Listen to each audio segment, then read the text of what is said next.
নিউটাউনের হোটেলে টাকার পাহাড়, আটক 2। নাম জড়ালো ধৃত প্রাক্তন মেয়র পরিষদ দেবরাজ চক্রবর্তীর।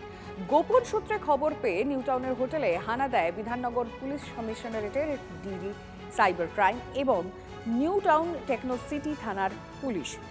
কল সেন্টার খুলে প্রতারণার অভিযোগ।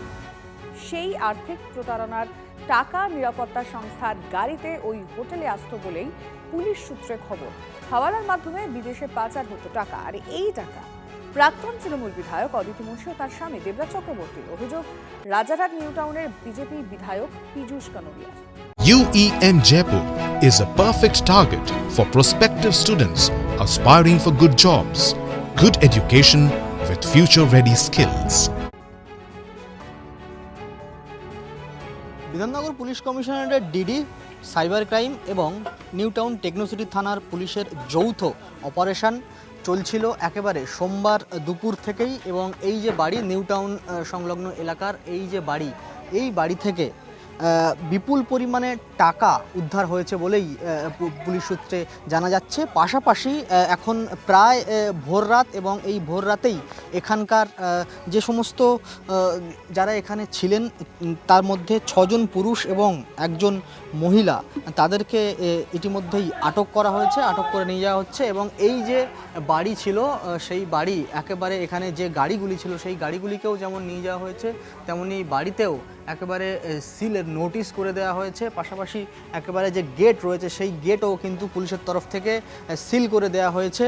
সব মিলিয়ে দীর্ঘক্ষণের যে তল্লাশি এবং সেই তল্লাশিতে বিপুল পরিমাণে টাকা উদ্ধার হয়েছে বলেই পুলিশ সূত্রে খবর। এবং সেই সঙ্গে এখান থেকে 6 জন পুরুষ এবং 1 জন মহিলাকে আটক করে নিয়ে যাচ্ছে বিধাননগর পুলিশ কমিশনারেট।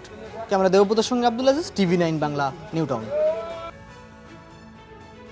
এখানে তো ওই বলছি না, রাজস্থানী ভাষা, এদের ভাষা বোঝা যায় না, একটু একটু হিন্দি বলে টান, বাস এইটুকু জানি। আর ওই SIS ওই যে গাড়িটা আসে,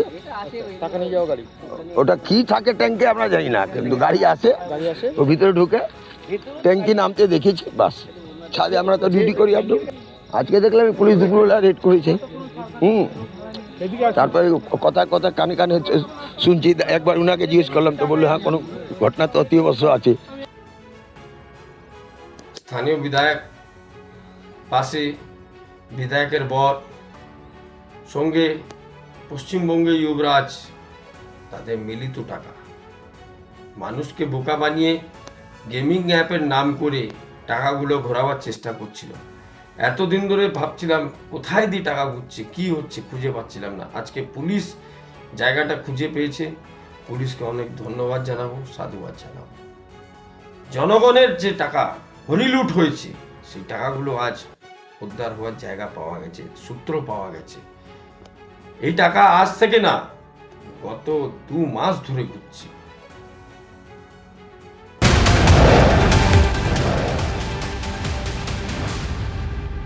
দেবরাজের অস্থাবর সম্পত্তির খোঁজে তল্লাশি চালিয়ে মিলল সোনা। বাগুইয়াটি রাষ্ট্রায়ত্ত ব্যাংকে হানা দিয়ে খোঁজ পাওয়া গেল দেবরাজের লকারে। আর সেখান থেকেই সোনার চেন, সোনার আংটি মিলেছে বলে পুলিশ সূত্রে খবর।